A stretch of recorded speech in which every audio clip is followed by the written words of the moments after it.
Magandang araw sa inyong lahat. Ako si Chris Deza A. Watin at ngayon ay aking itatalakay ang kasaysayan ng pag-unlad ng wikang Filipino.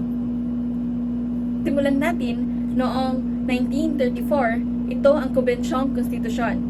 Ang mga delegado mula sa iba't ibang rehiyon ng Pilipinas ay nagpulong-pulong upang talakayin ang pagpili ng pambansang wika. Noong 1935 naman, ang Saligang Batas, ika-14 na artikulo, Seksyon 3, ay nag-uutos ang Kongreso na gumawa ng hakbang upang paunlarin at palakasin ang pambansang wika.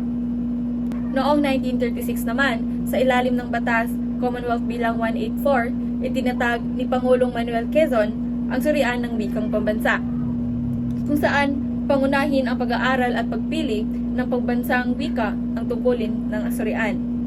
Noong 1937 naman, sa bisa ng Saligang Batas 1935, idineklara ni Pangulong Manuel Quezon ang pamamagitan ng kautosang tagagaganap bilang 134 na ang wikang pambansa ay ibabatay sa wikang Tagalog.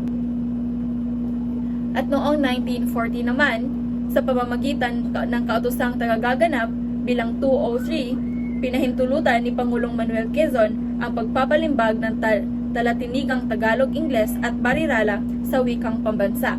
Noong ika-4 ng Hulyo 1946, ipinagkaloob ng Amerika ang kalayaan ng mga Pilipino. Idineklara din dito na ang Tagalog at Ingles ang opisyal na wika ng bansa. Noong ika-26 ng Marso 1954, dilagdaan ni Pangulong Ramon Magsaysay ang proklamasyong bilang 1-2 ng nagpapahalaga ng pagdiriwang ng Linggo ng Wika. Ibinase ito sa proklamasyon ng kaarawan ni Francisco Balagtas mula Marso 29 hanggang ika-4 ng Abril. Noong 1955, nilagdaan ni Pangulong Magsaysay ang proklamasyon bilang 186 upang ilipat ang Linggo ng Wika sa Agosto 13 hanggang 19 bilang pagunita sa kaarawan ni Pangulong Manuel Quezon. Noong 1939 naman, inilabas ni Kalihim ang kagawaran ng edukasyon na si Jose Romero ang kautosang pangkagawaran bilang 7 na tatawaging Pilipino ang wikang pambansa. Noong 1963 naman, sa pamamagitan ng kautosang tagagaganap bilang 60, idineklara ni dating Pangulong Macapagal na dapat awitin ang pambansang awit sa titik na Filipino.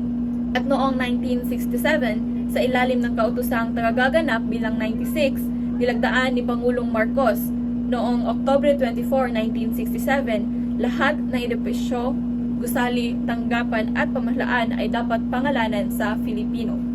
Noong 1937, ang Saligang Batas, ika-15 artikulo, ika-3 seksyon bilang 2, ay nag-uutos na ang Saligang Batas ay isalin sa Ingles at Filipino. Sa Saligang Batas 1987, ika-14 na artikulo, ika-6 hanggang ika-9 na seksyon ay nagdeklara na ang wikang pambansa ay tatawaging Filipino.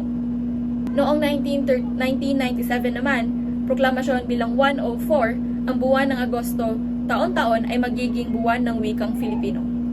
At iyon, ang lahat ng aking itinalakay ay tungkol sa kasaysayan ng pag-unlad ng wikang Filipino. Maraming salamat sa inyo.